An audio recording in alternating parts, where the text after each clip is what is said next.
Bismillahirrahmanirrahim. Assalamualaikum warahmatullahi wabarakatuh. Mari kita awali pembelajaran kita kali ini dengan membaca doa. Bismillahirrahmanirrahim.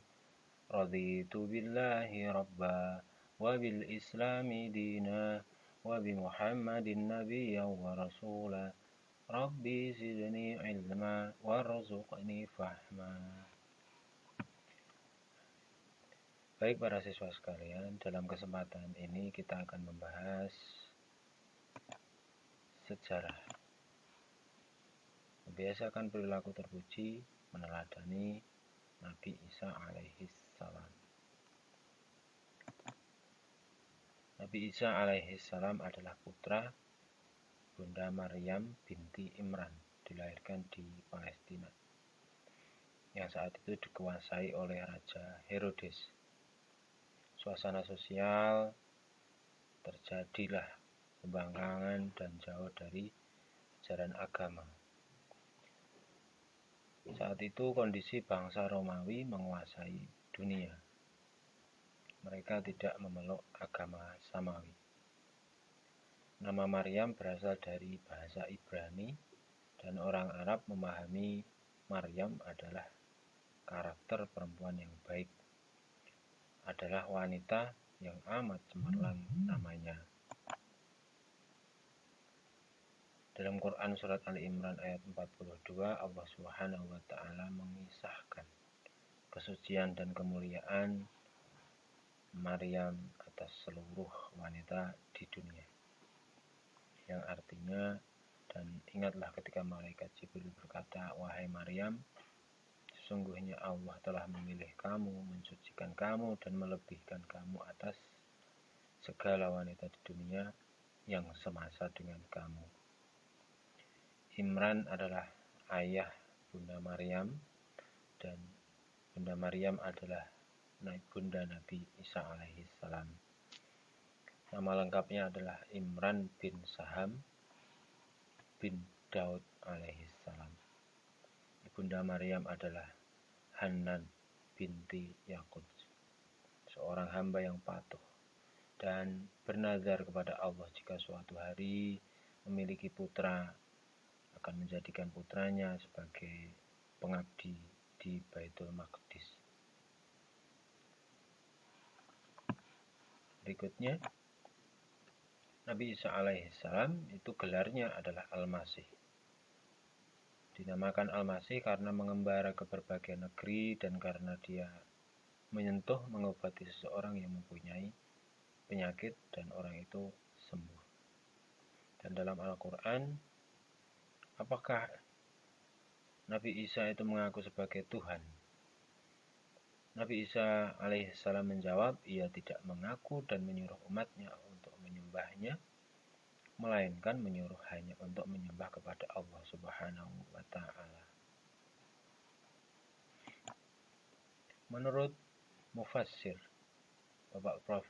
Quraish Shihab, mayoritas ulama menegaskan bahwa kelahiran Nabi Isa alaihissalam yakni selama 9 bulan, bukan seperti pendapat yang sementara beredar terjadi hanya sekejap. Lebih lanjut, keterangan ini bisa dibaca, disimak dalam Quran surat Ali Imran ayat 59. Banyak ulama berpendapat bahwa lokasi yang dipilihnya adalah Baitul Laham, suatu daerah sebelah selatan Yerusalem di Palestina. Di sanalah Nabi Isa alaihissalam dilahirkan. Peristiwa kehamilan dan proses melahirkan diceritakan dalam Al-Quran.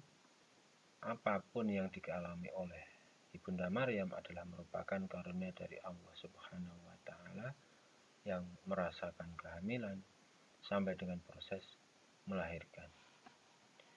Bisa disimak urutan kisahnya mulai dari Quran surat Al-Maryam, surat Maryam ayat 18, 19, kemudian surat Ali Imran 45, Quran surat Maryam 20, Ali Imran 47, Quran surat Maryam 22, surat Al-Maryam 23, Quran Surat Maryam 24, 26, 27, 29 sampai dengan 32.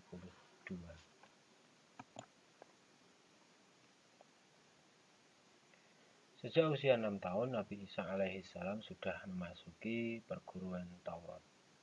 Nabi Isa saat berumur 30 tahun, malaikat Jibril datang sebagai utusan Allah Subhanahu wa taala untuk mengangkat Isa alaihissalam menjadi Rasul Allah. Hal ini dikisahkan dalam Quran Surat Maryam ayat 30, Al-Maidah ayat 116 dan Al-Maidah ayat 117. Setelah Nabi Isa dibaptis, maka semakin berani untuk meluruskan para ulama Yahudi yang menjauh dari ajaran Taurat.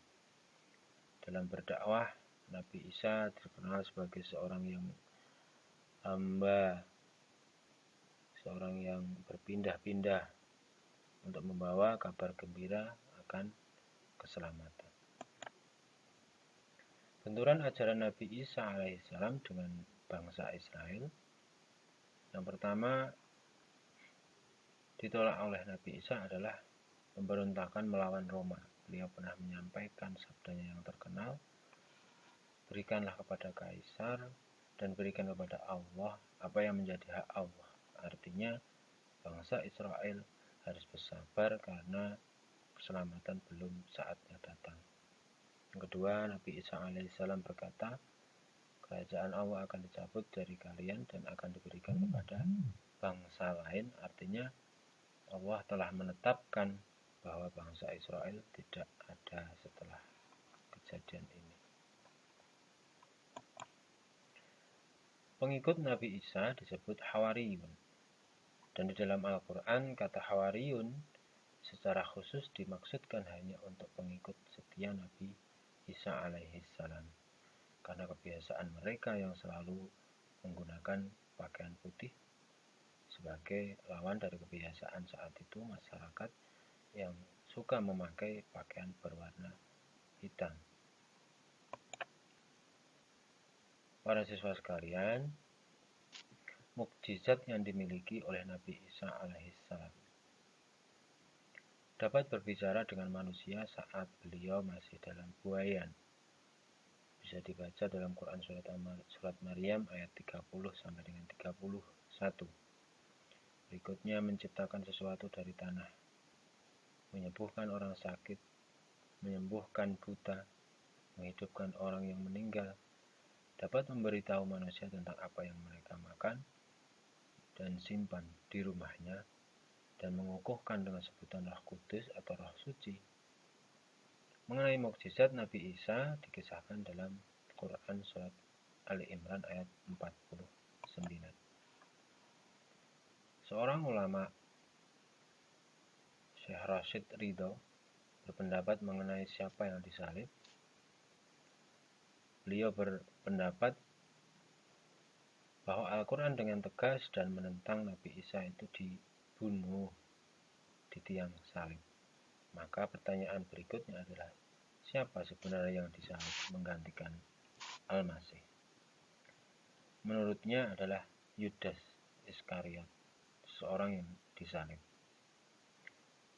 Selanjutnya, ulama Rashid Ridho mengemukakan bahwa sesudah penyaliban Al-Masih pergi ke India ditemani Rasul Thomas. Menurutnya hal tersebut sesuai dengan firman Allah Ta'ala dalam Quran Surat Al-Mu'minun ayat 50. Ini adalah gambaran kota Palestina. Pelajaran yang dipetik dari kisah Nabi Isa alaihissalam adalah amanah, kesabaran, dan rendah hati.